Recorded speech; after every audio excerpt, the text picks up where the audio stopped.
안녕하세요. 2022년 부산 비엔날레 두 번째 준비 프로그램의 두 번째 날 바다에서 생긴 일을 시작하겠습니다. 참석해 주신 모든 분들께 감사드립니다. 저는 2022 부산 비엔날레 전시감독 김혜주입니다. 2022 부산 비엔날레는 올해 9월 3일부터 11월 6일까지 물결 위 우리라는 제목으로 개최됩니다. 이번 전시는 부산이 형성되고 확장되어서 지금에 이르게 된 과정의 그 역사와 그 안에 여러 사건들을 출발점으로 미시적 관점으로 부산을 살펴보고 이를 다른 지역, 나라들과 연결하면서 우리에게 놓인 공통의 상황과 문제들에 대해 돌아보려고 합니다. 이번 두 번째 프로그램은 전시의 세부 주제인 이주, 여성, 노동, 그리고 도시와 생태계를 중심으로 부산과 연결된 이야기들을 살펴보고 있습니다. 두 번째 날인 오늘 바다에서 생긴 일은 광주 전남연구원의 책임연구위원이신 김준 선생님, 이주와 인권연구소의 김사강 연구위원님, 국립민속박물관의 김창일 학예연구사님을 모셨습니다. 그럼 김준 연구원 위원님 발표를 먼저 부탁드리도록 하겠습니다.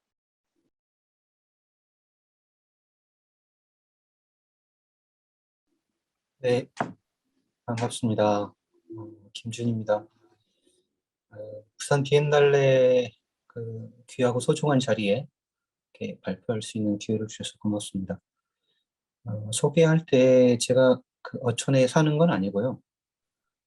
어촌에 사는 사람들을 찾아다니면서 섬이나 또 바다에 사는 사람들이 어, 바다나 갯벌이나 이런 환경들과 함께 기대어 살면서 지속 가능한 삶의 방식들 또는 바다나 해양 생태계와 같이 공존하는 그런 방법들, 이런 것들을 좀 찾고자 했습니다. 그게 이제 저는 오래된 미래라는 방식으로 그걸 좀 해석을 했고, 그게 어쩌면은 자본주의 이후에 우리 인간의 또는 환경과 함께 더불어 살아가야 될 그런 조건이 아닐까 이런 생각을 했습니다.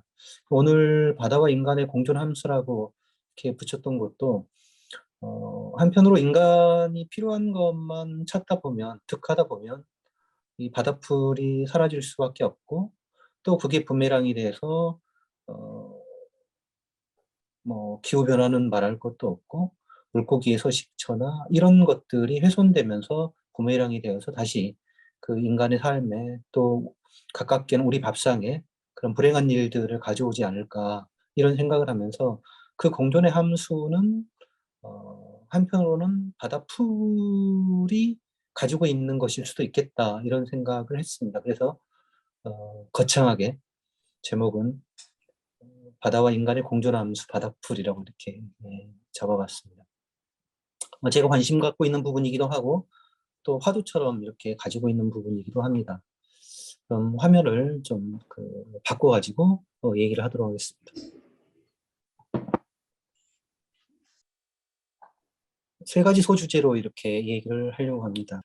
첫 번째 어촌 부분인데요.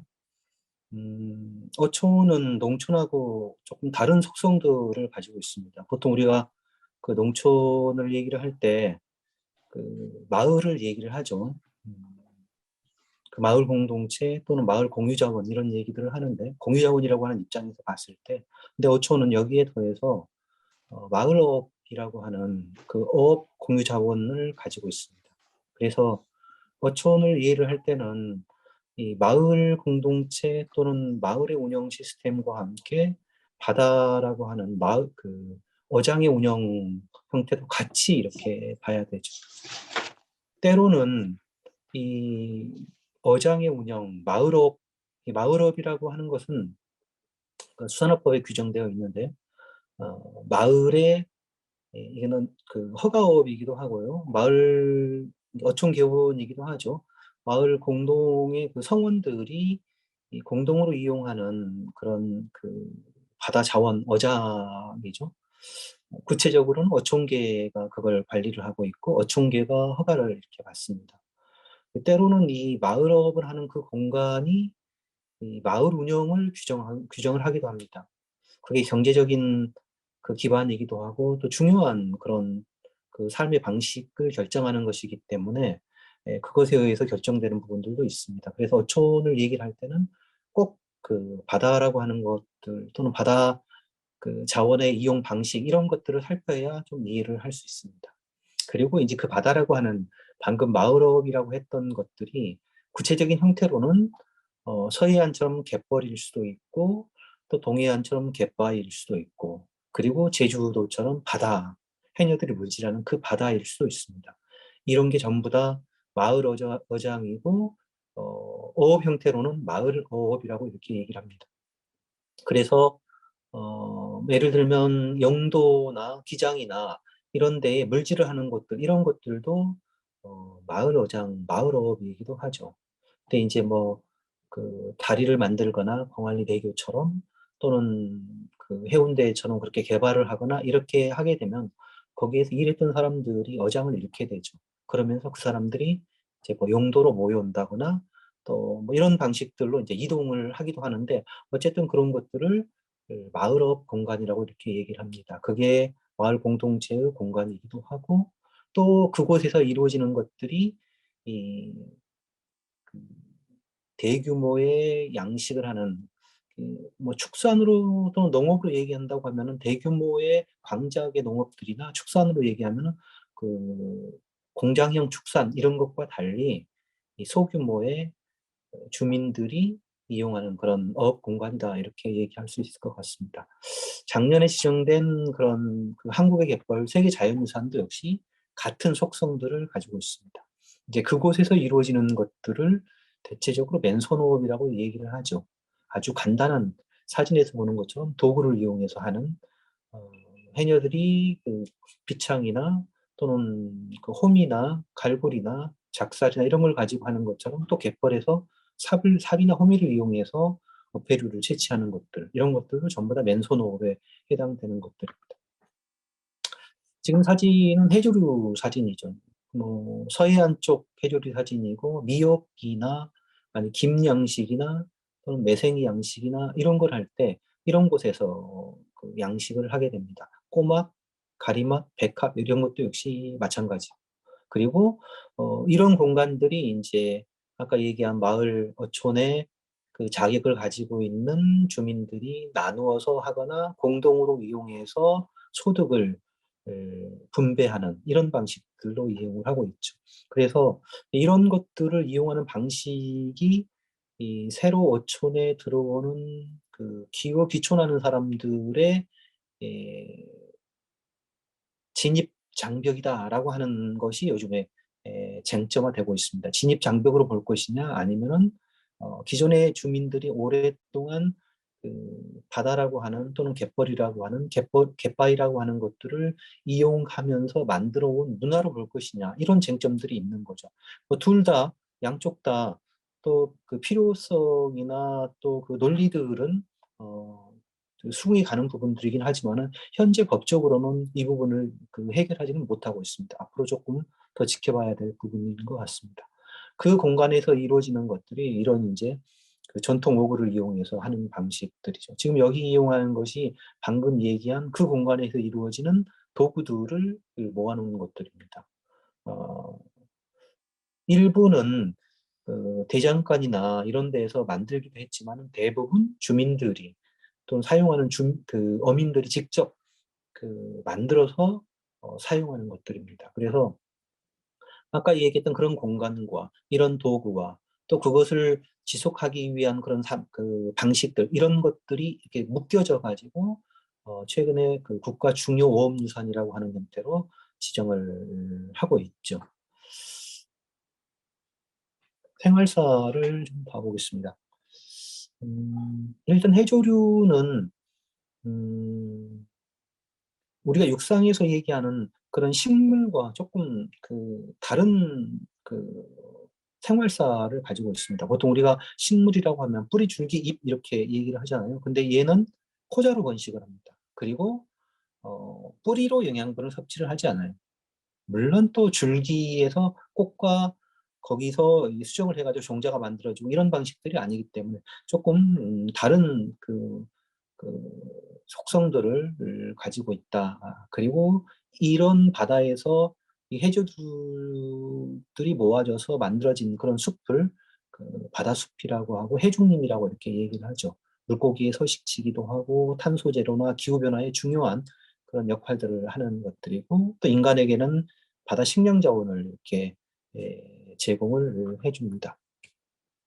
대표적인 것이 이제 김인데 명지 김이 유명하죠, 부산에서. 그 김인데 지금 위에 있는 우리나라의 김은 크게 그 위에 한 두 가지 정도에 의해서 결정이 됩니다. 방사무늬 김, 우리가 김밥용 김이라고 하는 것들은 다 이 방사무늬 김을 가지고서 만든 겁니다. 그 다음에 곱창김이라고 하는 것은 이 이빠디 돌김으로 하는 거죠. 길이가 길면서 마치 곱창처럼 생겼다 해서 곱창김이라고 이렇게 부르죠. 생산성도 조금 다르고 채취 시기도 조금 다르고 맛도 조금 다릅니다. 음, 곱창김은 약간 고소하면서 거친 이런 느낌이 있고 방사무늬 김은 부드러우면서 김밥 쌀 때 이렇게 조금 질기고 좋은 그런 특징들을 가지고 있습니다. 그리고 이제 김의 생애 주기로 봤을 때 그 폐각 이게 지금 이제 거기 이 폐각 단계에서 김발에다 붙여가지고 바다에 넣으면은 이게 이제 그 가을 지나서 겨울에 자라가지고 채취를 하고 이렇게 이제 돌아가는 그런 시스템입니다. 음, 최근에 김 그 엽채들을 그 시중에서 사가지고 가공한 것들을 조금 정리를 해봤는데요. 왼쪽에 있는 게 돌김, 특히 울릉도의 긴잎 돌김입니다. 그리고 가운데가 곱창김이고 오른쪽이 김밥용 김입니다. 어, 엽채의 구성을 봐도 조금 차이가 나죠. 가장 거친 것은 왼쪽, 바다도 거친 데서 서식을 하고 또 잎도 가늘면서 그런 거친 파도에 이겨낼 수 있는 조건들을 가지고 있고 요거는 완전히 자연 자연이죠. 가운데는 곱창김, 아까 그 이빠지 돌김이라고 하는 거죠. 보통 지주식이라고 하는 그런 김 양식을 하고 오른쪽에 있는 김밥용 김은 이제 그 명지에서 봤던 것처럼 대규모의 그 김양식을 하는 데서 대량 양식을 하는 그런 형태로 이루어지고 있습니다. 해역별로 해조류를 조금 이렇게 구분을 해봤어요. 여기서 그 부산에서 볼 수 있는 것들은 미역 다시마 그리고 김 이런 정도. 과거에는 우뭇가사리나 이런 것들도 이렇게 있었고 곰피, 모자반 뭐 이런 것들도 우뭇가사리 포함해서 이런 것들도 채취를 해가지고 어, 팔기도 하고 이랬다고 하는데 지금은 상품성 있는 것은 아까 얘기한 세 가지 정도입니다. 동해안에서 그 아까 긴잎 돌김처럼 그런 김과 비슷하게 고리매라고 하는 게 있습니다. 그 고성이나 삼척에서 그 갯바위에 있는 걸 이렇게 그 뜯어가지고 그걸로 이렇게 그 건조를 시켜서 김처럼 이렇게 먹는 것들이죠. 제주도에서도 역시 있고요. 밑에 있는 것은 자연산 돌김이나 돌미역의 산지들을 조금 이렇게 적어봤습니다. 제가 직접 확인했던 것들이고요. 이런 곳에서 돌김과 돌미역이 만들어지고 있죠. 대부분 돌김과 돌미역은 깊은 바다, 먼 섬 이런 데에서 그 갯바위에서 이루어지고 있습니다. 우뭇가사리 이거는 이제 제주도에서 찍은 사진이고요. 제주도에 이거는 이제 우뭇가사리입니다. 우뭇가사리인데 우뭇가사리 채취하기 전에 되게 영등철이나 이제 곧 돌아오네요. 그럴 때쯤 되면 파도가 세고 바람이 세는데 그때는 이제 바위에 붙어 있는 그런 우뭇가사들이 떨어져 가지고 해안으로 이렇게 밀려옵니다. 그럼 그때 바닷가 이렇게 마을에 있는 사람들이 나가가지고 죽는 거죠. 이것도 마을 사람들이 정해진 구간이 있어가지고 그 구간에서 이렇게 죽게 됩니다. 그리고 이제 그 본격적으로 채취할 때는 해녀들이 물에 들어가가지고 채취를 해서 유일하게 이게 지금 그 우뭇가사리를 우도에서 채취한 것들인데요. 해녀들이 채취해서 이거는 마을 공동기금으로 마련을 하거나 팔아가지고 나눠 갖거나 이런 방식으로 합니다. 토시나 미역이나 이런 것들은 과거에는 돈이 됐기 때문에 그 채취 시기나 이런 것들을 매우 엄격하게 관리를 하고 이랬지만은 지금은 유일하게 오목가사리를 그렇게 관리를 하고 있습니다. 이게 이제 오목가사리로 만든 우물을 얘기를 하는 거고요. 김인데 우리나라에서 최초로 김 양식을 했다라고 기록되어 있고 알려져 있는 섬진강 하구 광양제철이 있는 태인도 섬입니다. 지금 이 사진은 일제강점기에 그 김양식을 시험하는 그런 사진입니다. 이런 양식을 섬양식이라고 얘기를 하죠. 가장 오래된 그런 양식 방식이고요. 아까 곱창김 얘기를 할 때 지주식김은 지금 큰 사진으로 나와 있는 겁니다. 백령도 쪽에서 김양식 했던 그 사진이고, 오른쪽에는 이게 이제 불유식이라고 하는 건데 대규모로 하는 것이죠. 우리나라에서 가장 넓은 김양식이 있는 고흥 그리고 진도, 해남 그 일대의 바다입니다. 대규모로 하고 있고, 이거는 이제 김이 지금은 인공으로 이렇게 하지만은 과거에는 종표를 이게 씨앗이죠. 인공으로 붙이지 않고 자연에 의존을 했습니다. 그래서 풍어제를 지냈었죠.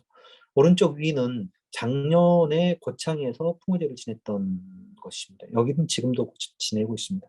명지김이죠. 지금 가덕도 오른쪽에 동쪽으로 제가 색깔을 칠해놨는데요. 그 일대가 명지 김양식장이고, 김양식장 왼쪽 위에 있는 사진처럼 그렇게 저게 지금 저런 걸 세트식이라고 얘기를 하는데요. 저기 그 네모 한 개 안에 그 많은 김발이 이렇게 들어가서 김발을 마치 그 세트를 꽂아 넣듯이 그 블럭이나 이런 거 꽂아 넣듯이 꽂아서 이렇게 양식하는 그런 방식들입니다.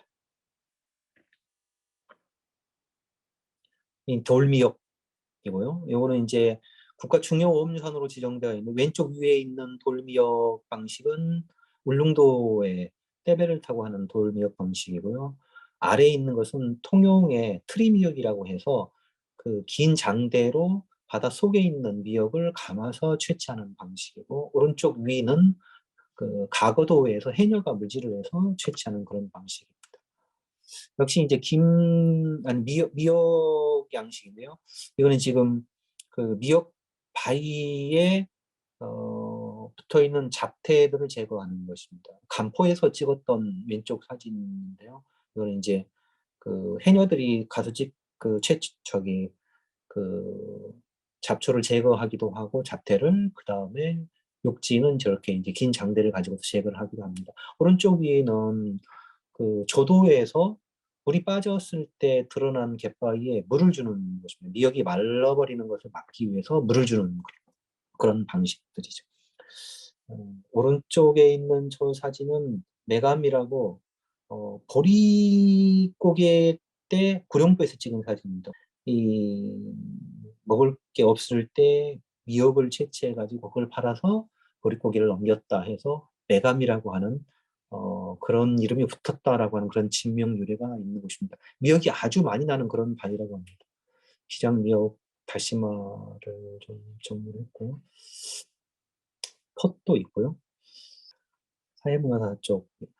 이런 이제 그 해조류 같은 경우에 먼 섬, 뭐 신안도 마찬가지고 통영도 마찬가지고 그다음에 진도도 마찬가지고, 이렇게 먼 섬에서는 미역을 팔아가지고 학교도 보내고, 그다음에 미역을 팔아가지고 생필품도 찾고, 미역을 보내면은 객주가 포구에서 받아가지고 필요한 것들을 이렇게 보내고 나중에 그 계산을 하는 이런 방식이었습니다. 또 명절에 소를 잡을 때도 미역으로 주고 소를 잡고 나중에 이렇게 가름을 하는. 그리고 60년대, 70년대에 가장 많이 수출됐던 게 예, 수산물이 이 미역, 이 한천, 김, 뭐 이런 것이었습니다. 그리고 또 나머지는 그냥 넘어가겠습니다. 이렇게 수출을 했고, 오른쪽 거는 영국에서 우리 김들을 먹고 있는 아이 사진, 최근에 좀 그 사진, 영상이 나왔던 걸 제가 갈무리를 한 거고요. 한국이 가장 마른 김 생산량이 높습니다. 58.3%죠. 그리고, 미역 처리되면은 옛날에는, 어, 뭐, 보통 여성들이 많을 때는 6, 7, 8명씩 아이들을 낳기 때문에 며느리가 낳고 시어머니가 낳고 이렇게 하면서 미역국이 떨어지지 않았었죠. 그래서 미역을 가지고 하면 어디나 환영을 받았었고 잠도 잘 수 있고 쌀로 바꿀 수도 있고 화폐로도 가능했던 것들입니다. 이제 이런 것들이 이런 해조류들이 사라지게 됐을 때 생기는 문제들입니다. 산란할 수 있는 그 인큐베이터처럼 산란 장소가 사라지게 되고 또 그걸 먹고 사는 뭐 소라나 전복이나 얘들이 사라지게 되고 해녀도 사라지게 되고 마을 공동체 기반도 사라지게 되고 이제 그렇게 그 지역이 가지고 있는 그 어장이 가지고 있는 그런 생산성들이 사라지게 되면은 쓸모없는 땅이다라고 하면서 개발의 대상이 되고 마을 어장을 잃는 마치 갯벌이 매립됐던 것처럼 그런 형태로 이렇게 갈 수 있겠다 싶습니다. 소울푸드고요. 하나는 그 제주도의 멈국이고 통영의 설치국이고 그다음에 이 전라도의 감태 이건 그 감태지 해조류로 만든 김치 뭐 이런 것들을 얘기를 합니다. 그리고 보릿고개 때 이렇게 그 구황식물로서 해조류를 이렇게 이용했던 방식들도 있고요. 바다식물 아까 얘기를 했고요. 그 다음에 이제 영도 해녀 부분은 아마 그 뒷부분에 김창일 선생님이 더 자세히 해줄 것 같아서 저는 뭐 이런 정도로 해서 아주 개략적으로 얘기하는 걸로 마치겠습니다.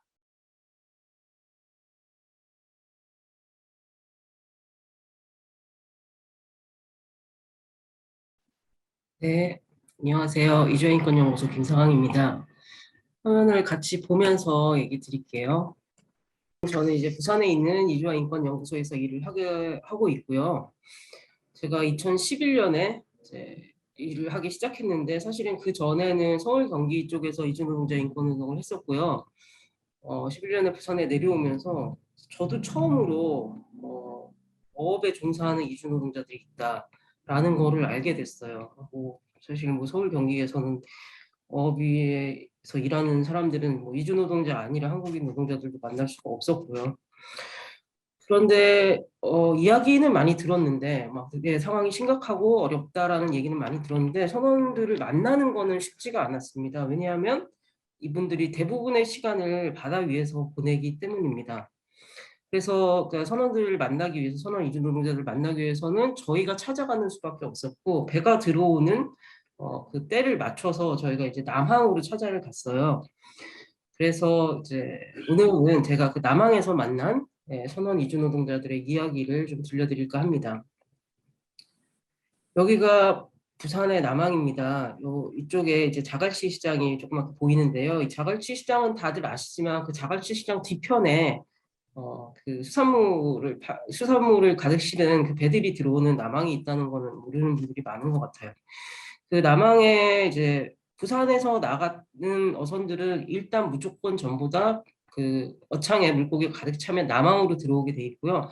남항에 들어오면은 이제 그 물고기를 공동어시장이라는 곳에 내립니다. 여기가 이제 그 물고기를 분류하고 경매를 거쳐서 상인이나 아니면은 그 소비자들에게 전달하는 그 출발점이 되는 부산의 공동어시장입니다.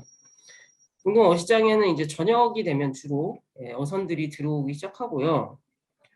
그 현황판이 있습니다. 여기 어시장에 들어가면 바로 현황판이 있어서 그날 뭐 어떤 어선들이 들어오는지, 뭐 어떤 배가 뭐 얼마나 잡았고 무슨 어종이 들어오는지 이런 것들이 쫙 이렇게 현황판에 적힙니다. 그러면 이거를 이제 보는 분들은 밤 9시에 출근을 하는 이 물고기를 분류해서 정리하는 작업을 하는 한국인 여성 노동자들입니다. 이분들이 와서 이 현황판 사진을 딱 찍고 그다음에 자기가 맡은 그러니까 물고기가 내려질 거라고 이제 표시되어 있는 그 자리에 가서 대기를 합니다. 이게 이제 작업이 시작되기 전에 깔끔하게 정리가 되어 있는 그 공동어시장의 모습이고요. 그럼 이제 사람들이 다 자기 자리를 잡으면 배에서 물고기를 내리기 시작합니다. 이 어창으로 그물을 내려서 이제 물고기를 다시 트럭이나 리어카에 옮겨 실는 작업이고요. 그러면 이 트럭이나 리어카에다가 옮겨 담은 물고기를 다시 어시장의 바닥에 이렇게 옮겨서 불입니다. 그러면은 아까 대기하고 있던 분들이 이제 다 같이 여기에 이제 달려들어서 이제 물고기를 분류하고 정리하는 작업을 합니다. 하나의 어종만 잡는 어선도 있지만 대부분은 이제 섞이기 때문에 그 크기별로 종류별로 이렇게 분류해서 나무 상자에 담는 작업을 하시는데요. 이게 밤 9시 반 정도부터 시작해서 다음날 새벽 6시까지 이어집니다. 그래서 정말 꼬박 밤을 새워서 9시간 정도 작업을 하고 나면은 이렇게 이제 분류가 끝난 물고기들이 이제 어시장에 줄을 서게 되고요. 새벽 6시가 되면 경매가 시작됩니다. 경매를 해서 물고기 가격이 다 결정이 되고 나면은 다시 그 나무 상자에 있는 물고기들을 스티로폼 박스에 옮겨 담는 작업을 하고요. 그래서 이제 그거를 냉동 탑차 같은 데 실어서 이제 전국으로 이게 배송이 되는 과정을 거치게 됩니다. 그래서 이제 이 모든 작업들이 마치 이제 오전에 이제 상품이 되지 못하는 이제 생선들이 이제 바닥에 널브러져 있게 되는데요. 그러면 이제 갈매기들이 와서 뒷정리를 합니다. 그리고 갈매기들마저 다 떠나고 남은 공동어시장에서 마지막으로 나타나는 게 바로 이 배에서 마지막 마무리 작업을 했던 이주노동자들입니다. 그 이주노동자들이 그렇게 많은가 어선에 뭐 이렇게 생각하실 수도 있을 것 같아요. 네. 뭐 별로 본 적도 없고 얘기도 들은 적이 없다라고 생각하실 거고 사실은 이제 어업을 제일 많이 다루는 TV 프로그램이 있는데 극한 직업이라고 EBS에서 하고 있는 프로그램인데요. 거기에 보면은 뭐 각종 이제 그 물고기를 잡는 그런 어선들에서 같이 이제 그 찍으면서 이제 일하는 분들이 나오는데 거기에는 거의 이주노동자들이 안 비춰지거든요. 그래서 이제 별로 없다라고 생각을 하실 수도 있을 텐데요. 실제로 통계를 보면은 그렇지 않습니다. 제가 이제 여기 연근의 어선하고 20톤 이상이라고 써놨는데요. 부산의 남항으로 들어오는 어선들은 다 20톤 이상의 배들입니다. 왜 20톤이 중요하냐면 20톤을 기준으로 그보다 큰 배는 선원법에 적용, 거기에서 일하는 노동자들은 선원법에 적용을 받고요. 20톤보다 작은 배 혹은 양식업에 종사하는 노동자들은 근로기준법에 적용을 받습니다.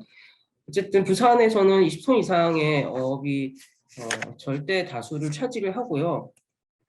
보시면 그 20톤 이상 연근의 어선에서 일하고 있는 한국인 노동자 파란색이고요. 이주 노동자 비율을 보시면 지난 25년간 한국인은 점점 줄어들고 있고 이주 노동자들은 점점 늘어나고 있다는 것을 보실 수 있습니다. 2020년 기준으로 이주 노동자의 비율은 전체 연근의 어선 노동자들의 비율 중에 40%가 넘어가게 됐습니다. 숫자로는 10,000명이 조금 안 되는데요. 그 중에 1,200명 정도가 부산에서 배를 타고 있습니다. 근데 이제 한국인 노동자들은 숫자만 줄어드는 것이 아니라 이제 점점 나이가 많아지고 있다는 것도 보여지는데요. 보시면 20년 전에 2000년에만 해도 20, 30대 한국인 노동자들이 과반수를 차지했습니다. 근데 지금 2020년에 보면요. 20, 30대는 6%에 지나지 않고요. 50대 이상이 거의 80%인데 그 중에서도 60대 이상이 40%를 넘게 차지를 하고 있습니다. 그래서 2010년 전에는 아예 60대 이상은 분류도 하지 않았었거든요. 근데 이제 점점 늘어나다 보니까 지금은 통계에서 이제 60대 이상을 따로 이렇게 세고 있는데 이렇게 많이 증가를 했다. 그래서 저희가 이제 이주노동자들 만나면은 뭐 어떤 배를 타시냐, 무슨 일을 하시냐 물어보면서 꼭 물어보는 게 지금 타고 있는 배에 한국인이 몇 명이고 외국인이 몇 명이에요라고 물어보거든요. 그러면 이제 이주노동자들이 대답을 해주는데 항상 그냥 몇 명이다만 대답을 하는 게 아니라 사족을 붙입니다. 그런데 한국인 선원들은 다 나이가 많아요. 그래서 뭐 선장, 그다음에 항해사, 기관사, 뭐 갑판장, 기관장, 조리장 이런 그 간부 선원들 빼고는 그냥 일하는 일반 선원은 다 외국인이다라고 얘기를 하고요. 그래서 이제 힘든 일은 우리가 한다라는 얘기를 이제 하려고 하시는 거죠. 그래서 이 선원 이주 노동자들은 그럼 연령대가 어떻게 되냐 하면 일단은 40세가 넘으면은 한국에서 선발을 하지 않습니다. 그렇기 때문에 보통 20, 30대에 선발이 되고요.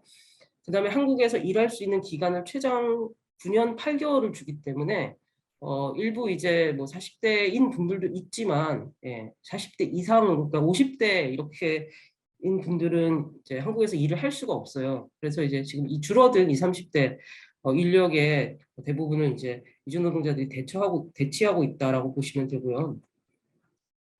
국적별로는 지금 원래는 3개국에서 도입을 했습니다. 중국, 인도네시아, 베트남에서 들여왔고 중국이 가장 많았었는데요. 지금 중국 비율이 점점 줄어들어서 인도네시아와 베트남이 비슷하고 중국은 되게 소수고요. 부산만 따로 놓고 보면은 부산은 중국인 선원들의 비율이 훨씬 더 적습니다. 이게 제가 이제 2012년부터 남항에서 이주노동자들 만나기 시작했는데 그때 만났던 중국 선원들이 뭐라고 했냐면 이제 그때도 이미 이제 그러니까 중국이 어느 정도 산업화가 진행이 되면서 이제 임금 수준이 높아졌잖아요, 본국에서. 그래서 이제 중국 선원 이주노동자들이 뭐라고 하냐면, 야, 내가 이렇게 잠도 못 자고 하루에 20시간, 24시간 일하면서 있으면 중국에서도 이거보단 더 벌 수 있겠다. 그러니까 한국에 와서 내가 왜 이 고생을 하면서 이 일을 하고 있는지 모르겠다 이런 얘기들을 했었거든요. 그 실제로 이제 그런 것들이 반영이 돼서 중국도 점점 줄어들고 있고 베트남도 점점 줄어들고 있고 그래서 이제 지금 최근에 이제 정부에서 이제 미얀마를 선발 국가로 다시 뽑았습니다. 그래서 지금 아주 소수지만 미얀마 선원들이 지금 들어오고 있고요. 제가 이제 20톤 이상 얘기를 했는데요. 잠깐만 소규모업이랑 양식업 얘기를 하자면요. 조금 전에 이제 김준 선생님께서 이제 김양식 얘기를 좀 하셨는데 아무래도 이제 규모가 부산에서는 굉장히 적은 규모입니다. 일단은 이 소규모업이나 양식업은 그 노동자를 고용해서 하는 곳도 있지만 이제 혼자 배를 타는 선장이자 노동자인 분들 아니면 이제 가족끼리 이렇게 어업을 경영하는 분들이 많으세요. 그래서 그 연근의 어선에 일하는 사람들에 비해서는 이제 그 한국인의 비율이 높은 편입니다. 이주노동자보다는. 근데 이제 그 부산을 본다면은 그 숫자는 굉장히 적고요. 이주노동자들도 마찬가지입니다. 그래서 이제 그렇지만 이쪽에서도 마찬가지로 20돈 미만의 업이나 양식업에서도 마찬가지로 한국인 종사자들은 점점 이제 고령화되고 있어서 60대 이상이 60%가 넘는다 이렇게 돼 있고 제가 작년에 이제 전남이랑 전북에서 도서 지역에서 이제 배를 타거나 양식업에 종사하는 이주노동자들 만났었는데 그때 이제 이주노동자들이 하는 얘기가 선주 혹은 선장님 빼고는 한국 사람 없다고 전부 다 외국 사람이고 가끔 한국 사람이 있어도 다 나이 많은 50대 60대 분들이고 자기들처럼 오래 일을 못한다 힘들어서 이렇게 얘기를 하더라고요. 그래서 이게 이제 좀 이렇게 나뉘는 게 이렇게 법의 기준 적용을 받는 기준이 다르다고 했는데 그래서 연근해 어선 20톤 이상의 배는 선원법 적용을 받고 해양수산부가 관장을 하고 그래서 이제 국가들의 정한 게 이제 해양수산부에서 정했고요. 이쪽 소규모 업이나 양식업 같은 경우에는 근로기준법 적용을 받고 고용노동부 소관이기 때문에 이제 고용노동부에서 또 이렇게 도입하는 국가들을 정한 게 있는데 그래서 조금 다릅니다. 그래서 이쪽에는 동티모르나 스리랑카 국적의 그러니까 그 노동자들도 좀 들어와 있고요. 다시 남항으로 들어와서 남항 얘기를 조금 해볼까 합니다. 그 남항으로 들어오는 어선들을 이제 어업의 세부 업종으로 나누면요 종류가 이제 여러 가지가 되는데요. 그 중에서도 대표적인 게 선망입니다. 또 이제 기선 저인망이라고 이제 쌍끌이, 맥끌이 이런 말 들어보셨을 텐데 그런 업종이 있고 그다음에 체납기 업종이 있습니다. 그래서 여기에서 종사하는 이주노동자들과 인터뷰했던 내용을 가지고 이제 약간 일에 대해서 소개를 드리려고 해요. 그리고 제가 주로 이제 인권 침해 관련한 조사들을 했기 때문에 그런 문제들에 대한 이제 뭐 토로 이런 것들도 좀 들었었는데 그런 이야기들도 같이 나누려고 합니다. 일단 말씀드린 것처럼 이제 그 가장 많은 부산에 가장 많은 그 업종을 구성하고 있는 것이 선망이고요. 이 선망은 고등어를 잡는 어선입니다. 그런데 고등어를 잡는 선망배는 한 척이 나가는 게 아니라 6척이 하나의 선단을 구성해서 함께 출항을 합니다. 그래서 본선이 한 척이 있고 등선이 2척이 있고 운반선이 3척이 있습니다. 그래서 이 6척의 배에 타는 그 선원들을 모두 합치면 70명이 좀 넘는데요. 72명 정도 된다고 합니다. 그 72명 정도가 6개의 배에 나눠 타고 일을 하고 이제 거기에서 한 반 정도 혹은 뭐 40% 정도가 이주 노동자들인 거죠. 근데 이 등선이 2대라고 했는데 등선이 있는 배들은 뭐냐면 불을 밝혀서 이제 물고기를 모으는 거거든요. 그래서 달이 밝으면 물고기가 안 잡힌답니다. 그게 이제 음력 15일 보름달이 뜨는 때인데요. 그래서 부산에서 출항하는 선망배들은 모두 음력 14일이면 들어오고요. 그리고 음력 19일 되면 다시 바다로 나갑니다. 이거는 뭐 흐린 날, 보름달이 안 뜨는 날 이런 날도 마찬가지로 그냥 일제히 그렇게 하기로 정해 놨다고 해요. 그래서 한 달이면 25일은 바다에서 일을 하고 4박 5일 동안에 육지로 들어와서 쉬게 됩니다. 조업하는 방식은요. 이렇게 잠깐 보여줬는데 굉장히 커다란 그물입니다. 이 그물의 길이가 1.5km 정도 되고 이제 높이가 200m 정도 된다는데 그 이제 등선이 어탐을 하면은 그래서 여기에 이제 고등어들이 있다라고 하면은 이제 본선이 이 그물을 가지고 이렇게 쭉 둘러싸면서 고등어를 잡고 밑에 있는 그물을 모아서 끌어올리는 방식으로 조업을 합니다. 그래서 이거를 잡아 올려서 이제 운반선에 있는 어창으로 옮기는 거고요. 어창이 꽉 차면 이제 운반선은 들어오는데 이제 운반선이 세 대이기 때문에 이제 번갈아서 들어온다고 합니다. 뭐 비슷하게 들어올 때도 있고, 그래서 운반선은 좀 더 자주 들어오는데 들어와도 이제 바로 다시 나가거나 아니면 뭐 하루 정도 있다가 나가거나 하는 식으로 일을 하고 있다고 합니다. 이 대형 선박 운반선을 타고 있는 이제 베트남 선원을 이제 얼마 전에 만나서 얘기를 들었는데요. 지금 운반선에서는 총 10명이 일을 하고 있고 한국인이 6명이고 베트남 사람이 4명 있습니다. 출항해서 일단 물고기가 잡히기 시작하면 밤낮 없이 일을 해야 되고 어떨 때는 이틀 연속 자지 못할 때도 있습니다. 법적으로는 6시간을 일하면 6시간을 쉬거나 자도록 되어 있는데 이 물고기를 잡았다라고 하면은 자다가도 나가야 돼서 이런 것은 잘 지켜지지 않습니다. 물고기 잡히면 바로바로 배 밑에 있는 어창으로 옮겨야 되고 저희 같은 운반선은 어창이 다 차면은 남항으로 돌아옵니다. 와서 물고기를 내리고 다시 얼음을 채워서 나갑니다. 그런데 이렇게 들어왔을 때 다음 운반선이 바로 들어오면 바로 나가는데 다음 운반선이 들어오지 않으면은 하루 이틀 기다릴 때가 있다고 합니다. 그럴 때는 배에서 잔대요. 이게 이제 배에 있는 그러니까 선실, 이제 침실인데요. 보통 2층으로 되어 있고 미닫이 문이 다 닫혀 있어요. 이게 이제 배 거의 25일 동안 밖에 가가지고 이제 잠을 자야 되다 보니까 바다에서 당연히 배에 침실이 있는 거고 이제 배가 흔들리거나 해서 떨어질 수 있기 때문에 다 이렇게 문으로 이렇게 닫혀 있습니다. 근데 이제 이 베트남 선원이 했던 얘기는 이제 배가 선단이 다 들어오면은 이제 한국인 선원들은 집에 가고 자기들은 이제 호텔을 잡아주기 때문에 거기서 자는데 이렇게 운반선만 한 번씩 들어올 때는 몇 명 안 되니까 방을 안 잡아준대요. 그래서 이제 여기에서 자야 된다. 근데 배가 운항을 할 때는 다 같이 여기서 자는 거고 냉난방도 다 되고 해서 괜찮은데 이제 들어와 있을 때 남항에 있을 때는 여기서 자면은 겨울에는 춥고 여름에는 덥고 모기도 많고 막 그래서 힘들다 이런 얘기들을 하더라고요. 네, 근데 이제 그래도 선망은 다른 업종에 비해서 이주 노동자들이 만족도가 굉장히 높은 편입니다. 무엇보다도 이제 보통 다른 배들은 어떤 정해진 휴일이라는 게 없는데 선망은 무조건 음력 14일부터 19일까지는 쉰다 해서 한 달에 4박 5일 동안 쉬는 게 보장이 되어 있고 또 임금도 조금 높은 편입니다. 잠깐 임금 얘기를 드려보자면요. 그 한국인 선원 일단은 선원들은 해양수산부 장관이 고시한 그 최저임금이 따로 있습니다. 그 육상 노동자들은 이제 그 고용노동부 장관이 고시를 하고 시급으로 고시를 하는데 선원들은 해양수산부 장관이 월급으로 고시를 합니다. 근데 그것만 당연히 받는 건 아니고 거기에 이제 약간의 수당을 붙여서 기본급을 받고요. 그다음에 1년에 한 번씩 어획량에 따라서 직급에 따라 몇 %씩 이렇게 나눠 가는 게 있습니다. 이걸 보합제라고 하는데 그래서 기본급과 비율급을 합쳐서 한국인 선원들은 월급을 받게 되고요. 반면에 외국인 선원들은 이제 기본급이 최저임금인데 이거는 고시된 최저임금이 아니라 선주들의 단체인 수협과 그다음에 한국인 선원들의 노조의 단체인 해상노련이 협약을 맺어서 정해집니다. 그래서 항상 한국인 선원 최저임금보다 낮게 정해지고요.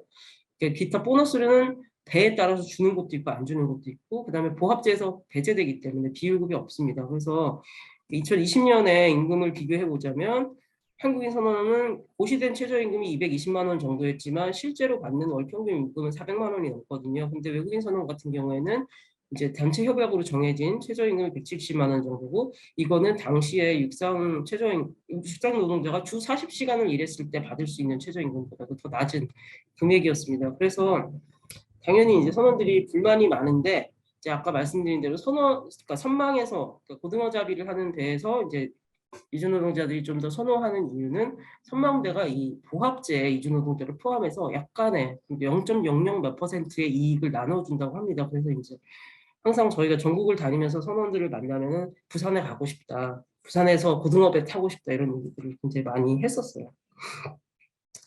그다음에는 체납기에서 또 일하는 노동자들 얘기를 좀 들어볼 텐데요. 이거는 주로 오징어나 갈치를 잡는 배고요. 이런 식으로 이제 긴 줄에다가 낚싯바늘을 계속 달아가지고 거기에 이제 오징어나 갈치가 물면은 그거를 기계로 끌어올려서 이렇게 조업을 하는 방식이라고 합니다. 그래서 제가 만난 선원은 이제 영도에서 체납기 어선을 타고 있다고 했는데요. 한국인이 2명 있고 베트남 사람이 6명, 그래서 총 8명이 탑니다. 네. 월급은 170만 원인데 자기가 식사 당번을 하면서 30만 원을 추가로 받게 되었대요. 근데 원래는 조리장이 따로 있었고 그 조리장이 한국인이었는데 그 사람은 일은 안 하고 밥만 해줬는데 월 300이었는데 나는 일도 하고 추가로 밥도 하는데 30만 원밖에 못 받는다 하면서 이제 투덜투덜 하시더라고요. 그런데 뭐라고 얘기를 하냐면 한국인 선원들이 다 60대 70대 할아버지들이어가지고 일을 많이 안 하고 힘든 일은 다 우리를 시켜요. 그래서 너무 힘들어요. 근데 그 할아버지들도 350만 원, 400만 원 받는데 나는 5만 일을 다 하고 200만 원밖에 못 받아요. 뭐 이런 얘기를 하시더라고요. 그분이 일했던 이 체납기배는 보통 나가면 한 30에서 35일 정도 있다가 들어오고요.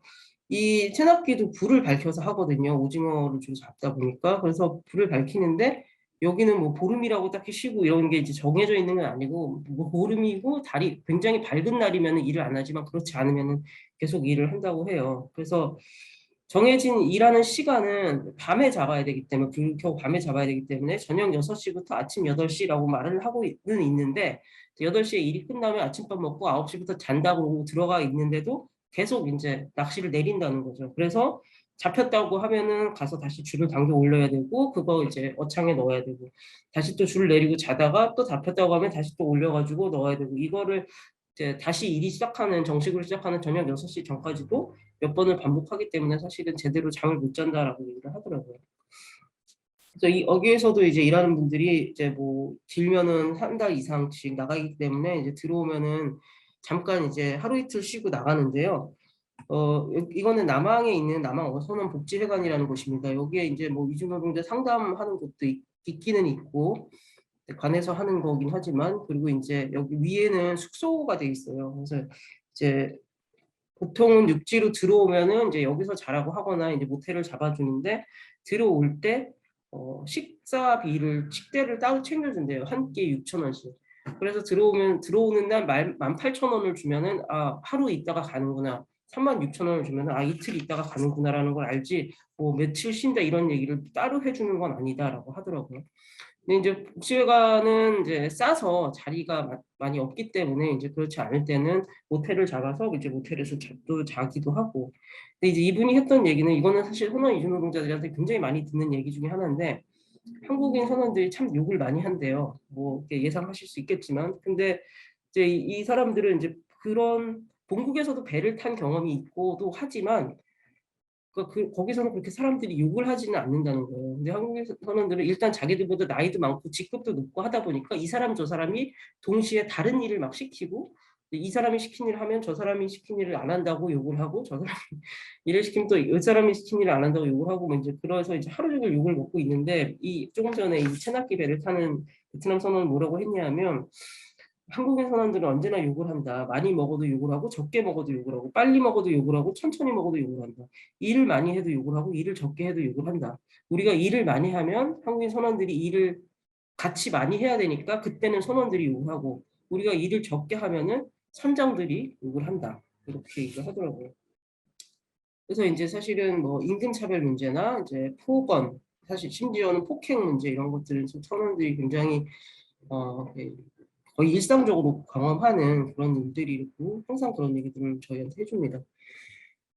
그리고 여기는 이제 그물로 잡는 건데요. 뭐 그 어떤 방식이냐에 따라서 뭐 대형 트롤이라고도 하고 기선 저인망해서 이제 쌍끌이, 뭐 외끌이 이런 것들이 하는데요. 이제 뭐 하여튼 잡히는 걸 다 잡는다라고 보시면 됩니다. 그물을 이용해서 이제 낮게 바다 깊숙이 그물을 넣어서 이제 쭉 배가 진행하면서 그물에 잡히는 고기들을 다 이제 잡는 배라고 하고요.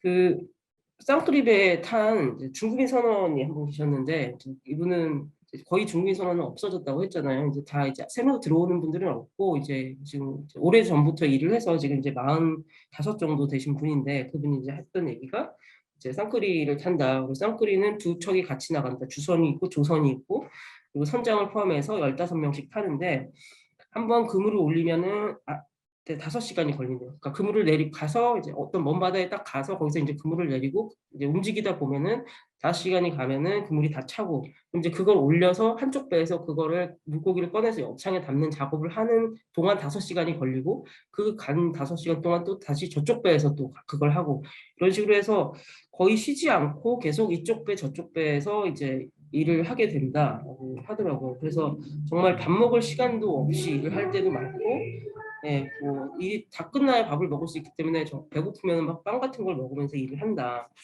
뭐 저희가 이렇게 물어보잖아요. 몇 시간 하루에 몇 시간 일하시냐고 물어보면은 쌍끌이 타는 선원들이 항상 얘기하는 게 하루에 24시간 이렇게 얘기를 하거든요. 그러니까 정말 거의 잠을 못 자고 일을 한다라고 하고요. 또 이분들이 하는 얘기가 뭐였냐면 이제 외국인 선원들이 힘든 일 한다. 왜냐면 한국인 선원들 나이가 많기 때문에. 그런데 이제 생선을 그물에서 골라내는 건 같이 하는데 이제 어창에 담는 거는 외국인 선원들한테 시키는데 문제는 이제 그 어창이 굉장히 춥고 힘들기 때문에 거기에서 이제 계속 거기에서 일을 하는 게 너무 힘들고 이제 막 동상에 걸릴 지경인데 뭐 늘 하는 뭐 그런 얘기들 이제 그 사람들은 우리보다 2배, 3배 돈을 받는데도 이렇게 일을 안 한다 뭐 이런 얘기들을 이제 하면서 불만이 좀 있었습니다. 어쨌든 이렇게 길게 오랫동안 바다에서 일을 하다가 육지로 들어온 선원들은 뭐 짧게는 하루 이틀 길면 이제 4박 5일 정도 쉬다가 다시 가는데요. 어디에서 자든 꼭 들르는 곳이 있습니다. 이게 이제 자갈치 시장 그러니까 공동어 시장 맞은편에 이제 충무동에 있는 여기는 인도네시아 식당이고요. 여기는 베트남 식당입니다. 뭐 이 두 곳 말고도 여기저기에 사실 간판도 안 달린 그런 식당들이 있고 이곳에 가면은 저희들이 선원들을 만날 수가 있습니다. 예전에는 이제 중국인 선원들이 많을 때는 이제 중국 식료품점, 중국 식당들도 있었는데 이제 여기는 없어졌고요. 그리고 이제 노래방도 자주 다니고 했었는데 이제 코로나 때문에 노래방을 못 간다고 힘들다고 하는 분들도 많아졌고요. 네, 저희는 어쨌든 그 선원들이 그 보면은 남항 근처를 육지에 있어 남항 근처를 벗어나지를 않아요. 왜냐면은 그 다음 조업 준비를 해야 되기 때문에 수시로 이제 호출을 받게 되거든요. 그래서 이제 그 자도 그 근처에서 자야 되고 뭐 식당에서 밥을 먹어도 그 근처에서 일을 있어야 하는데 그러다 보니까 저희가 무슨 이제 얘기를 하다가 뭐가 문제가 심각한 것 같아서 그러면은 저희 사무실에서 얘기를 좀 더 했으면 좋겠다. 어디에 있으니까 이렇게 찾아오라고 하면은 자기는 한 번도 한국에 와서 전철을 타본 적이 없다는 거예요. 그러니까 자기는 배 타고 그다음에 남항에 내려서 쉬고 다시 배 타고 이것밖에 안 했고 가끔 이제 어디에 가야 되면은 한 번도 대중교통을 타본 적이 없기 때문에 어떻게 타는지도 모르고 어디에서 내리는지도 모르고 그냥 택시를 탄다라고 얘기하더라고요. 그래서 이제 저희가 이제 선원들을 만나기 위해서 남항으로 가기 시작했습니다. 그래서 이거를 저희가 찾아가는 남항으로 찾아가는 선원 상담이라고 해가지고 몇 년 동안 했었어요. 그래서 3개 국어로 선원 상담이라는 그 간판을 붙여놓고 그러고 이제 음력 14일 즈음에 이제 가 있으면은 이제 선원들을 많이 만날 수 있었죠. 그렇게 해서 선원들을 많이 만나면 이제 뭐 월급을 못 받았다, 뭐 산재를 당했다, 배에서 폭행을 당했는데 어떻게 해야 될지 모르겠다 이런 이제 문제들을 가지고 이제 찾아오기도 하고. 그러니까 이런 문제들을 막 듣다가 저희가 또 선원들이 좀 직접 나서야 된다. 그러니까 우리가 얘기를 하기도 하겠지만 좀 한계가 있으니까 그리고 배에서 일어나는 일들을 그때그때 대응을 할 수가 없기 때문에 그래서 선원분들한테 한국어를 가르치는 일들을 했었습니다. 이제 오래전이긴 했지만 근데 이게 정말 정기적으로 모인다는 게 쉽지 않기 때문에 오래 가지는 못했어요. 그 부산에서 매년 차별철폐 대행진이라는 게 열립니다. 여기에는 뭐 노동자, 장애인, 뭐 성소수자 등등 다양한 그룹들이 함께 하는데요. 저희는 이제 매번 이제 이 차별철폐 대행진에 선원 이주 노동자 문제를 가지고 같이 참여하고 있습니다. 이거는 해양수산청 앞에서 이제 집회를 했을 때였는데 그때 이제 중국인 선원분이 나와서 같이 발언도 했었었고요. 또 부산역 앞에서도 저희가 이제 플래시몹을 했습니다. 이것도 이제 그러니까 차별철폐 대행진의 일환으로 진행이 된 건데요. 어쨌든 저희 나름대로는 그 선원 이주 노동자들이 있다. 그리고 이 사람들이 이런 문제들을 가지고 있고 인권 침해를 당하고 있고 이런 것들이 제도적인 부분도 분명히 있기 때문에 바뀌어야 된다라고 얘기를 하고 있는데 여전히 잘 보이지는 않죠. 저희가 이제 선원들 만나면은 막 이렇게 이런저런 어려움들을 얘기하면 그러면은 왜 한국에 오셨어요? 혹은 왜 배 타세요? 다른 일 하시지? 이렇게 얘기를 하는데 그래도 가족들이 있으니까 또 애들이 있으니까 키우려고 왔고 근데 선원 일이 힘든다는 건 알고 왔다. 돈이 많지 않다는 것도 알고 왔다. 그런데 이 일은 1년에 한 번은 꼭 쉰다고 하더라. 그러면 1년에 한 번은 가족들을 만나고 고향에 갈 수 있으니까 그래서 이 일을 한다라고 이렇게 하거든요. 이게 뭐냐면 아까 뭐 선망이나 뭐 챈답기나 다 마찬가지지만 휴업이라는 게 있잖아요. 어족 자원을 보호한다라는 이유로 강제적으로 정해놓은 휴업기가 있습니다. 짧게는 한 달, 뭐 길게는 한 3개월 정도의 휴업기를 갖는 것도 있어요. 그때 이제 이주노동자들이 고향에 보내주거든요. 어쨌든 선사에서 그렇게 할 때 이제 집에 갔다 올 수 있다는 이유로 이 일을 계속 한다라는 분들이 많았어요. 그래서 어떻게 보면은 이제 물고기를 보호하기 위해서 정해놓은 휴업이 있는데 연근의 이주 노동자들의 어쨌든 숨통을 틔워주는 또 역할도 하게 있는 거죠. 저희가 이제 그 우리의 밥상에 오르는 수산물을 고를 때 이게 국산인지 외국산인지 뭐 자연산인지 양식인지 양식이면은 해로운 걸 쓴 건 아닌지 뭐 이런 것들을 꼼꼼하게 따지잖아요. 그런데 이렇게 안전한 먹거리, 친환경 먹거리를 사기 위해서는 애를 쓰면서 사실은 그거를 생산하는 실제로 물고기를 잡고 키우는 사람들이 얼마나 안전하고 인권 친화적인 환경에서 일을 하는지에 대해서는 별 생각을 하지 않는 것 같아요. 그래서 저희가 한두 해 전부터는 이제 저를 비롯해서 그 어선원 이주노동자 인권 개선 활동을 하는 활동가들이 이거를 좀 우리가 아무리 뭐 정부에 얘기하고 그다음에 고용주들에게 얘기해도 변하지 않는 문제이기 때문에 소비자들에게 좀 어필을 해보자라는 생각을 가지고 이제 캠페인들을 조금씩 하기 시작했습니다. 그래서 이제 여러분이 수산물을 고르는 기준에 이 수산물을 생산하는 사람들의 인권이 들어가면 어떨까요? 뭐 이런 이제 이 류의 이야기를 하면서 이제 캠페인을 하고요. 작년에는 제가 전북과 전남에 다녔다고 했는데 그 중에서도 긴 양식에 종사하는 이주 노동자들을 많이 만났어요. 그래서 이제 그분들의 이야기를 가지고 정말로 얼굴을 다 드러내도 좋다는 허락을 받고 동영상을 만들었거든요. 그래서 이런 것들을 배포해서 조금 다른 방식으로 너무 이제 딱딱한 제도의 문제와 인권의 문제만을 얘기하는 게 아니라 정말 이주 노동자들이 나는 김이 뭔지도 몰랐는데 여기 와서 내가 이걸 키우고 있다 이런 얘기들을 하는 영상을 만들어서 또 배포를 했었거든요. 그래서 오늘 제가 좀 두서없이 얘기를 했지만 이 이야기를 듣고 한국인 노동자들이 더는 찾지 않는 바다에서 밤낮 없이 물고기를 잡고 있는 사람들이 이주 노동자들이었구나 라고 느껴졌다면 그리고 아무래도 이제 이 이야기를 듣는 분들이 이제 문화예술에 관심이 많거나 혹은 정말로 이제 활동을 하는 이제 작가분들이라고 들었는데 그래서 이제 여러분들이 이 이주 노동자들의 일과 삶을 저와 같은 방식이 아니라 좀 다른 시각, 다른 매체를 통해서 한번 알려보고 싶다라는 생각이 들었다면 참 좋았겠다라는 말씀을 드리면서 오늘 제 발표는 마무리하도록 하겠습니다.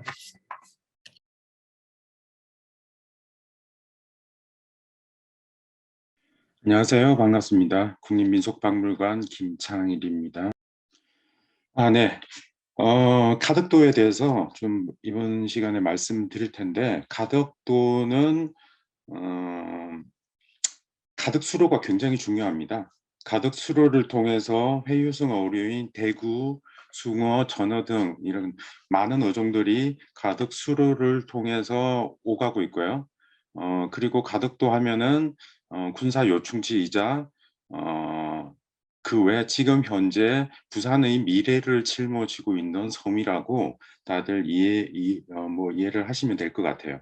그래서 일제강점기 1900년대 초반부터 시작해서 1970년대, 80년대까지는 사실은 부산의 섬 중에서 영도가 있죠. 영도에서 부산의 어떤 해양이라든지 이런 것들을 키워나가는 중추적이고 핵심적인 역할을 했다면 지금은 가덕도로 옮겨가고 있습니다. 물론 지금 현재 영도에서 연구기관이라든지 교육기관이라든지 아니면 전시하고 이런 문화적인 부분은 아직도 영도가 가지고 있는 부분이 크지만 실질적으로 산업적인 부분이 차지하는, 그리고 앞으로 예상되는 것들은 가덕도로 다 이전할 거라고 생각이 들고요. 그러므로 인해서 가덕도에 현재 살고 있는 사람들의 삶은 어떻게 될 건가? 그래서 제가 부산을 2년에 걸쳐서 조사를 했는데요. 2019년에는 영도, 그러니까 부산의 과거를 이야기할 수 있는 영도를 했다면 2020년에는 부산 가덕도를 했습니다. 19년, 20년은. 그래서 그 부분에 대해서 말씀을 드리도록 하겠습니다. 그래서 부산의 미래 가덕도라는 제목을 띄웠고요. 지금 여기 사진을 보시면 이게 저기 낙동강 하구 쪽입니다.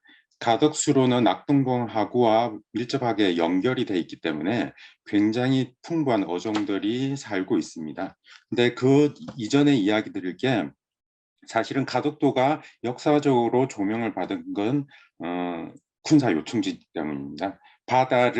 바다와 부산으로 연결시키는 입구이기 때문에 가덕도가 군사 요충지로서 굉장히 큰 어떤 역할을 했고요. 그래서 일제 강점기뿐만 아니라 그 위로 올라가면은 임진왜란 때 이순신 장군이 중시했던 어떤 섬이기도 하고, 반대로 왜군이 중시하는 섬이기도 했습니다. 그래서 군사 요충지로서의 어떤 것들이 많이 남아 있고요, 지금도. 그리고 현재는 역시 이게 거가대교인데 물류 중심의 어떤 그 중간에 있기도 하고요. 그리고 이 컨테이너항, 세계 3대 항구를 지금 꿈꾸고 있습니다. 지금 현재보다도 계속 확장을 해서 2040년에는 세계 3대 컨테이너 항을 꿈꾸고 있는데, 이런 화려한, 지금 확장하고 있죠. 이런 화려한 뒤에는 가덕도, 원래 살던 주민들의 삶은 그러면 어떻게 될 건가를 생각을 하지 않을 수가 없죠. 지금 여기는 가덕수로인데요. 바다 밑으로는 수많은 회유성 물고기들이 오가고 있고요. 가덕수를 통해서. 또 바다 위로는 대형 컨테이너 선과 그다음 진해, 우리 해군 기지가 있죠. 진해를 오가고 있기 때문에 이런 대형 군함들도 왔다 갔다 하고 있고요. 그리고 여기 바다에 가만히 보고 있으면 잠수함들도 굉장히 많이 왔다 갔다 하고 있습니다.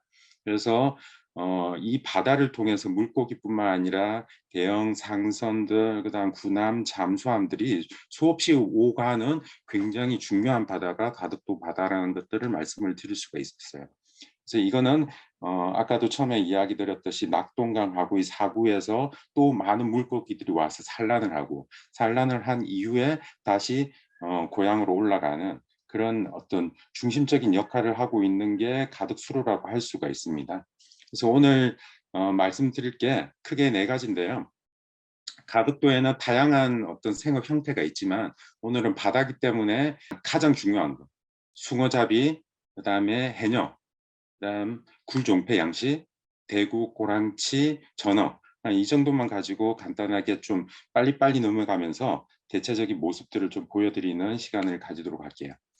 자, 여기 보시면 가덕도는 진해하고 붙어 있습니다. 원래는 이게 부산이 아니었죠. 근데 아까 사회자 선생님께서 이야기하셨다시피 1980년대 후반에 부산으로 편입이 됩니다. 그 전까지는 영도가 부산 최대의 섬이었죠. 근데 지금은 현재 최대의 섬이 부산 가덕도입니다. 그리고 여기서 사진에서 보시다시피 낙동강 하류 기수 지역과 붙어 있고요. 그래서 민물과 바닷물이 만나는 지점. 그래서 다양한 해양 생물들이 살고 있고요. 그리고 이 가덕수로를 통해서 대구, 숭어, 고랑치, 전어들이 오가고 있고 군함들도 오가고 있고 컨테이너선도 오가고 있고, 그래서 굉장히 중요한 바다입니다.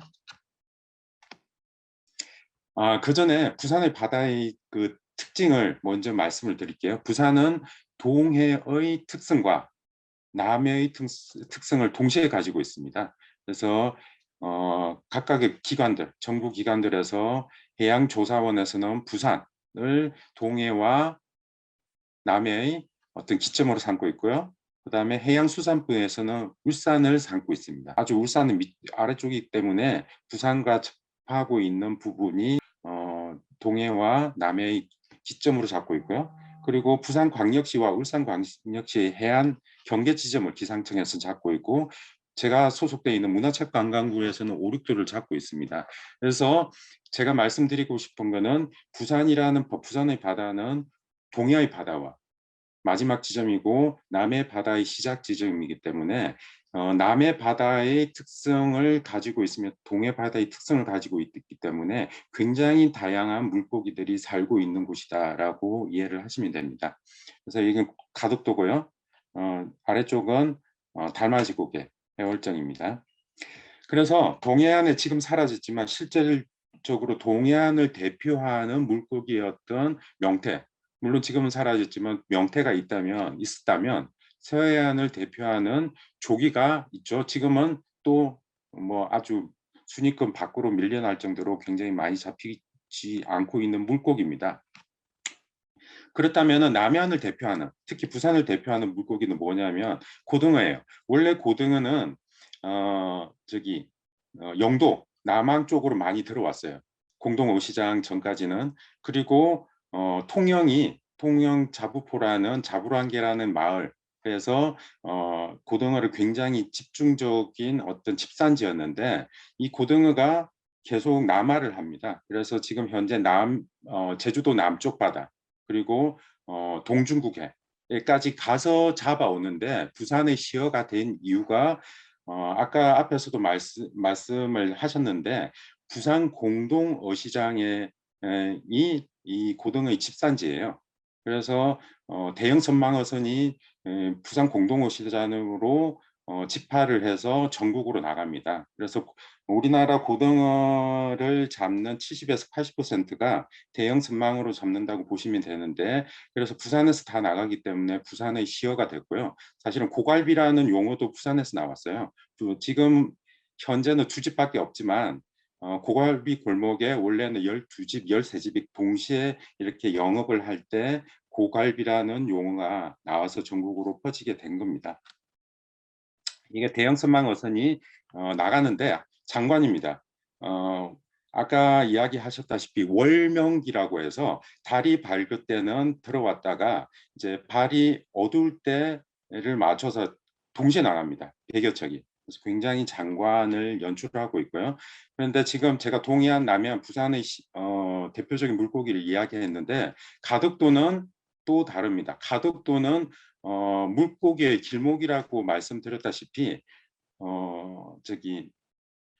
겨울에는 대구, 봄에는 숭어 혹은 고랑치, 여름에도 역시 고랑치, 그 다음에 가을에는 또 숭어, 전어, 뭐 이렇게 해서 다양한 물고기들이, 계절성 물고기들이 또 오가는 길목이기도 하거든요. 그래서 가덕도는 숭어하고 대표적인 게 고랑치, 그리고 대구 뭐 이런 것들이라고 보시면 돼요. 지금 현재 그 가덕도는 5개 큰 어떤 마을이 있다고 보시면 되는데, 눌차 마을이 있고요. 이게 가덕도에서 떨어진 부속섬인데 사실은 육지하고 붙어 있다고 생각하시면 됩니다. 여기 방조제하고 붙어 있고 이건 다리가 있기 때문에 가서 보시면은 마치 호수처럼 이렇게 되어 있습니다. 이 바다가 우리나라에서 가장 많은 굴 종폐 양식을 하는 곳이 이곳이고요. 그리고 현재 부산 신항 이 만들어지면서 매립되면서 여기는 없어졌어요. 그래서 크게 지금 물론 조금 남아있긴 하지만 이주 단지가 남아있지만 실질적으로 원래 여기 갯벌 지역이 있는데 다 매립되었다고 보시면 되고요. 그래서 이 크게 네 마을에서 물고기를 잡으면서 어떻게 살아가는지에 대해서 이야기를 드릴 겁니다.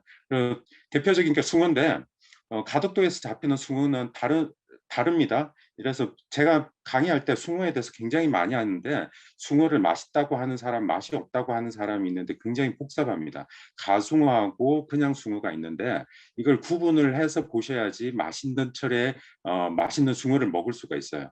그래서 가숭어라고 하는 것은 뭐냐면 남해안에서 밀치, 특히 부산에서 밀치라고 하죠. 보리숭어라고 불립니다. 노란색 눈이고요. 다양한 어떤 특징이 있지만 눈 색깔만 보시면 돼요. 그래서 4월에서 6월까지 산란기고 우리가 가덕도에서 볼 숭어는 그냥 숭어입니다. 검은색 눈동자고요. 다양한 특징이 있지만 요거 하나만 기억하시면 돼요. 다양한 다 기억하려고 하면은 나중에 다 까먹습니다. 그래서 10월에서 2월이 산란기여서 여름에서 산란 전인 9월까지 맛있는 숭어예요. 그래서 방송에서 보리숭어 어떻게 이야기할 때마다 많이 틀리는 경우가 많은데 이 숭어를 이야기할 때는 이 두 가지 숭어를 반드시 구분해야 되는데 어민들도 용어의 어떤 참숭어, 가숭어, 개숭어, 보리숭어 이런 말들 때문에 이 용어 때문에 방송 작가들도 헷갈려가지고 계속해서 방송에서 틀리게 이야기하는 경우가 제가 굉장히 많이 보는데 이게 어렵지 않습니다. 이렇게 눈이 노란색은 가숭어고요. 이게 가숭어고 눈동자가 까매면은 그냥 숭어라고 보시면 되는데 바로 이게 가덕도에서 잡히는 숭어라고 보시면 되고요. 이겁니다. 그래서 가덕도와는 숭어의 섬이라고 할 수 있는데 이거 이렇게 잡자마자 대가리를 이렇게 부러뜨리는 이유는 피를 뽑기 위한 겁니다. 이렇게 피를 뽑아야지 회를 신선하게 먹을 수 있기 때문에 이렇게 하는 거니까. 그래서 가덕도를 조사하다 보면 암숭어하고 수숭어를 분명하게 구분해요. 가덕도 주민들은. 왜냐하면 암숭어가 훨씬 맛있거든요. 근데 숭어를 이렇게 구분한다는 건 그만큼 가덕도에서 숭어가 역사적으로 중요했고 숭어를 중시하기 때문에 이런 차이점을 명확하게 어떤 어민이 다 구분해내고 있습니다. 그래서 어민들은 맛있는 암숭어를 주로 먹고요. 판매하는 용들은 뭐 암수가 구분 없이 이렇게 판매하는데 암숭어를 먹을 때는 반드시 이렇게 한다. 뭐 이 정도만 아시면 되고요. 그래서 숭어가 많이 나는 지역들은 이름도 다양합니다. 이름을 크기별로 다양하게 이렇게 이야기하는데 가덕도에서는 숭어, 큰 숭어는 숭어, 중간 거는 중보리, 작은 거는 모치, 조돌이라고 해서 이렇게 구분을 하고 있습니다. 지금 이야기 드릴 게 바로 전통 어업인 이 육수장망인데 육수장망은 통영을 중심으로 해서 가덕도, 거제도 이 정도에서만 하고 있는 전통 어법인데 숭어가 계절이 되면 동쪽에서 서쪽으로 이동을 해요. 그래서 근데 육지 해안선을 따서 이동하기 때문에 딱 그 길목이 한정돼 있어요. 그래서 아무리 잡고 싶다고 하더라도 막 할 수 있는 게 아니라 이렇게 숭어의 길목이 있는데 아주 한정된 지역에서만 이 어법을 사용하는데 원래 이렇게 6척의 배를 통해서 각각의 선원들이 역할을 하면서 이렇게 잡아왔는데 이게 이제는 변합니다. 그래서 기계식으로 변하기 때문에 이건 배가 아니라 그냥 그물 띄워 넣는 거야. 가라앉히는 거. 그래서 배는 실질적으로 잡는 배는 없어졌습니다. 누가 잡냐면 이 바로 오로장인 망대에서 오로장이 숭어가 오는 길목을 보다가 오로장 밖에는 이 숭어를 볼 수가 없어요. 실질적으로 저도 이렇게 한참 동안 앉아서 봤는데 안 보이더라고요. 오로장의 눈으로 숭어가 바닷속으로 오는 게 보이고 이걸 지날 때 이 가라앉아 있던 그물을 올리는데 이걸 6척의 백에서 20여 명의 선원들이 하던 일을 혼자서 하고 있습니다. 뭘로 하냐면 바로 이 기계를 통해서요. 양만기입니다. 이걸 통해서 하다 보니까 실제 선원들은 없는데 이때 이 오로장 이분은 제가 강화도에서 조사한 책을 가지고 가서 숭어에 대해서 이야기를 하다가 이야기 끝나고 나서 이 책을 드릴 테니까 심심할 때 보세요라고 했더니 이야기 내내 한 번도 바다에서 눈을 안 떼는 거예요. 나는 이 책을 볼 틈이 없다. 오로지 화장실 가거나 할 때 아니면은 바다에서 눈을 떼지 않는다. 그래서 이 책을 가져가라고 이야기를 할 정도로 대화 중에도 바다에서 절대 눈을 떼지 않고 있었습니다.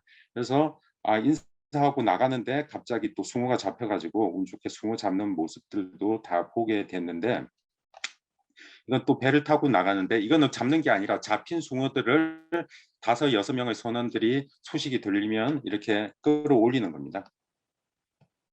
그래서 기계가 들어옴으로 인해서 굉장히 많이 바뀌었다. 그럼에도 불구하고 기법은 똑같은 기법을 사용을 하고 있어요. 근데 여기에서 또 특이한 것들이 1대 어로장부터 12대 14대 어로장까지 돌아가시면 신으로 모셔집니다. 물고기 잡이의 신이 되는 거예요. 아주 재미있는 문화적 현상이고 어민들의 어떤 물고기 잡는 신앙을 여기에서 볼 수가 있고요. 그래서 아까 그 노인도 이제 돌아가시게 되면 여기에 신으로 모시게 될 예정이에요. 뭐 예정이 아니라 신으로 모셔질 겁니다. 그래서 각각 어떤 물고기 잡으러 갈 때, 그다음에 어로가 마칠 때 여기에 소주 한 병, 소주 한 잔, 혹은 새로 잡은 숭어를 올려두고 평안, 그러니까 물고기 잡이를 잘하게 해달라는 풍어와 그다음에 안전을 기원을 하게 되는 겁니다. 그래서 이렇게 여기에 다 모셔주고 있고요. 가덕도가 가지고 있는 특징입니다. 부산은 해녀의 중심이기도 해요. 제주도가 지금 현재 3,500명 정도의 해녀들이 물질을 하고 있는데 육지에서도 3천여 명의 해녀들이 물질을 하고 있습니다. 그런데 첫 번째가 일제강점기 때는 우묵가사리 때문에 주로 많이 왔어요. 우묵가사리가 군수용으로 많이 쓰였기 때문에 미역 가격에 나중에 1930년대 되면 1,000배 이상이 됩니다. 그래서 우묵가사리 때문에만 온 건 아니고 여러 가지 이유 때문에 왔지만 이때 부산에 있던 객주, 해조류 상인들 이런 분들이 모집해서 왔는데 여기에서 부산의 중앙동이라든지 영도에 집중적으로 있기 때문에 영도를 통해서 와서 전국으로 퍼져나갑니다. 그래서 출항 해녀의 중심지가 영도라는 거예요.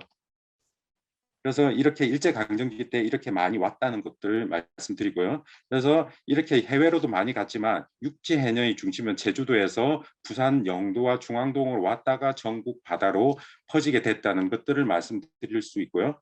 그리고 이기는 50년대에서 70년대 중반까지 막 오는데 이때는 우묵가사리가 아니라 미역이 가장 중요한 해산물이었습니다. 그래서 돌미역 채취하러 많이 왔고요.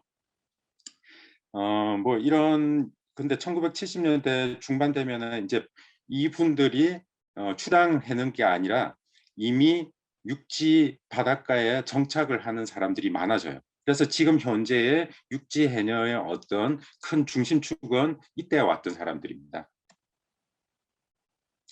그래서 조선시대 때는 전복, 그 다음에 일제강점기 때는 우묵가사리, 60, 70년대는 돌미역, 이 하나의 가장 큰 수익원으로서 이렇게 오게 되었다. 근데 지금 현재 3천여 명의 해녀들의 어떤 그 정착했던 원인은 이때 60년대, 70년대 미역 채취하러 왔다가 정착한 해녀들이 다수가 있다라고 말씀드릴 수 있고요. 그래서 지금 현재 영도가 우리 그 출항 해녀의 중심 역할을 했는데 아직도 중리에 가면 이런 해녀들이 많이 있습니다. 이건 영도 중리 해녀들이에요. 원래는 2019년 11월 달까지는 이런 모습으로 판매를 했죠. 굉장히 유명했죠. 근데 이렇게 하다가 이렇게 바뀌었어요. 근데 이렇게 바뀌면서 굉장히 달라진 게 있습니다. 이렇게 지금 여기 노천에서 하다 보니까 제가 동해안에서부터 남해안, 서해안을 다니면서 다양한 해녀들을 장 10여 년에 걸쳐서 많이 봤는데 가장 거친 모습이었어요. 왜냐하면은 끊임없이 경쟁하거든요. 물질을 하고 물질 나와서도 옷 갈아입기 전에 벌써 장사를 해야 돼요. 그리고 쉬는 날도 거의 없어. 그리고 항상 팀별로 청아팀과 뭐 영도팀과 무슨 팀이 다 있는데 세 팀별로 경쟁을 하죠. 또 그 옆에 있는 같은 팀원들끼리도 경쟁을 해요. 만인 대 만인의 경쟁을 하다 보면 거칠어져요. 힘들어져요. 근데 장소 하나가 변하고 질서를 좀 잡게 하고 서로 경쟁을 좀 줄이면서 휴식 기간을 가지게 하면서 하다 보니까 딱 한 달 뒤에 제가 다시 갔더니 분위기가 바뀌고 1년 뒤에 갔더니 완전히 달라졌어요. 이거는 만인 대 만인의 경쟁과 끝없는 경쟁보다는 서로 공존하고 이런 모습 이렇게 나갈 수 있도록 하나를 바꿔줬더니 완전히 다른 모습이 됐더라는 것들을 제가 참여하면서 관찰하게 됐습니다. 그리고 영도가 중심이기 때문에 제주도보다도 1960년대 말에 가장 먼저 고무잠수복을 일본으로부터 도입해서 육지 부산에서부터 먼저 입고 나서요. 그리고 몇 년 뒤에 1972년, 3년, 4년부터 제주도에서 입기 시작합니다. 그래서 고무잠수복, 지금의 고무잠수복을 입은 시초는 사실은 만들어서 판매한 곳은 영도 입구에 정확하게는 중앙동이고요. 그 영도 다리 입구에 있는 보훈상사라고 할 수 있습니다. 그리고 이런 가장 행복했던 해녀들이 있어요. 제가 발견할 때. 그래서 지금 뭐 이런 것들은 이야기를 지금 시간이 너무 많이 지나서 이제 넘어가면서 이제 가덕도 이야기할게요. 가덕도에서 해녀들인데 영도 해녀들이 여기 와서 물질을 하고 있습니다. 이제 가덕도가 개발이 되다 보니까 바다의 공유 수면, 공유 그 면허권이 다 소멸됐어요. 그래서 영도 해녀들이 이쪽에 와서 너무 행복하게 물질을 하고 있고, 지금 영도보다는 가덕도의 그 바다에 그 전복이라든지 해삼이라든지 굉장히 비교할 수 없을 정도로 풍부합니다. 경쟁자가 없기 때문에요.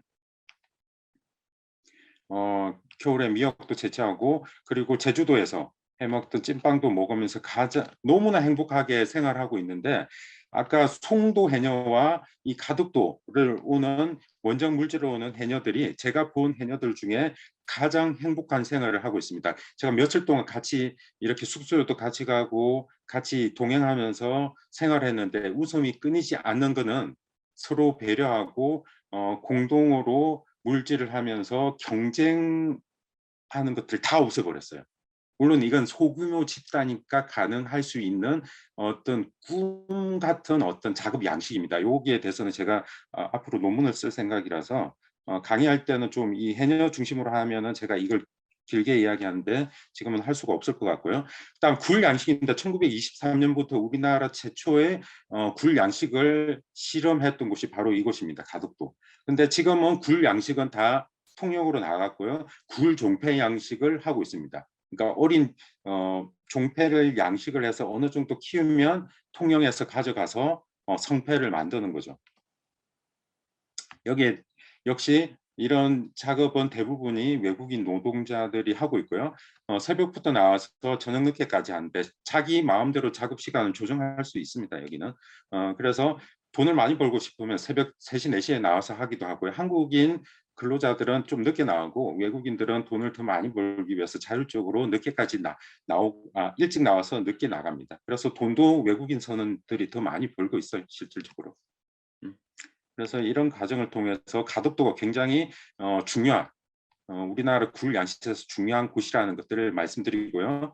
그리고 이제 가덕도 하면은 대구, 거제도하고 가덕도가 양대 산맥인데 대구를 잡는, 근데 달라요. 대구 거제도에 가면은 마을 자체적으로 판매하면서 고수익을 하는데, 이제 가덕도는 자체적으로 판매하기보다는 이렇게 위판장에서 위판을 하고 나서 전국으로 나가기 때문에 관광객들이 대구를 가덕도 와서 보기는 뭐 이렇게 말리는 거 이런 거 보기는 사실은 쉽지는 않습니다.